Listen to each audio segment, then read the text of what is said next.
A long time ago in a galaxy far, far away.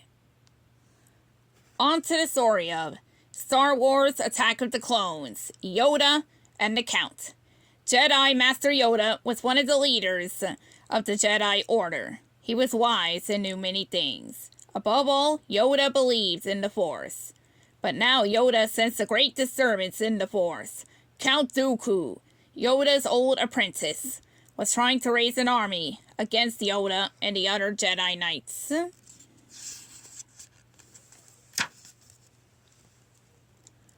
The Jedi searched for Dooku, led them to the planet Geonosis. A great battle broke out and Dooku tried to escape, but Yoda's companions, Obi-Wan Kenobi and Anakin Skywalker, raced after him. Yoda sensed the presence of his powerful old apprentice and followed the two young Jedi to a small hangar bay far away from the battle. When Yoda entered the hangar, he saw Obi-Wan and Anakin hurt and on the ground.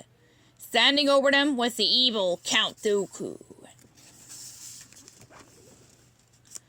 Count Dooku glared at the Jedi. "Master Yoda," he said. "Count Dooku," Yoda said. He knew that he had to stop Dooku to protect his two friends. He also knew that there was still a chance to stop the battle on Geonosis before it became a war. "You have interfered with our affairs for the last time," Dooku said as he used the Force to rip objects off the wall. Then throw them straight at Yoda. But Yoda knew Dooku's tricks and was prepared. He used the Force to swat Dooku's missiles aside. Frustrated, Dooku tried to bring the ceiling down on the small Jedi Master, but Yoda was too strong for him. He pushed the rocks away. "Powerful you become, Dooku," Master Yoda told the Count.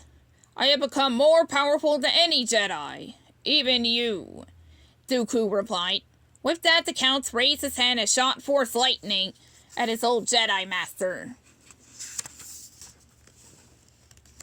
But Yoda refused to be afraid. He used the Force to bend the lightning up and away from him.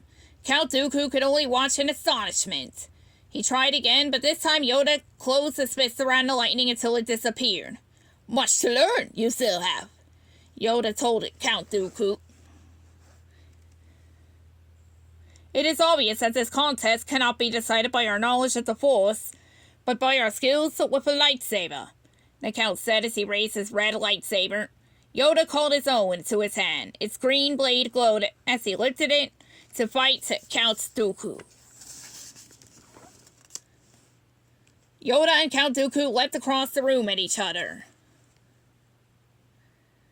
Their lightsabers cut through the air. Yoda circled around the Count, his blade flying, always one step ahead of Dooku. The two blades crackled against each other, and Yoda forced Count Dooku back. The Count was amazed as Yoda jumped high across the hangar to land smoothly back down in front of him. Dooku realized he wasn't powerful enough to beat Yoda. "Fought well you have, my old Padawan," Yoda told the Count. "This is just the beginning," Dooku said, and then he smiled, because he had discovered a way to win the fight. Count Dooku raised his hand, and a huge tower began to crash down toward the defenseless Obi-Wan and Anakin. Count Dooku gave Yoda the choice between capturing him and saving the lives of his fellow Jedi.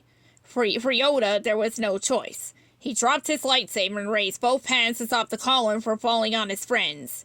He could sense Count Dooku is escaping to his ship.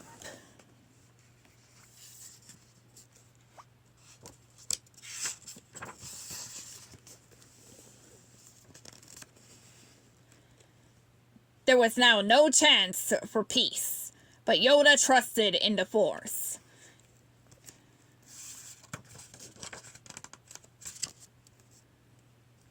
Count Dooku thought that the dark side was the shortcut to victory, but Yoda knew that the Count's victory would not last long. The Force was more powerful than Dooku could even imagine, and with it, Yoda and his friends would one day defeat the dark side. The end.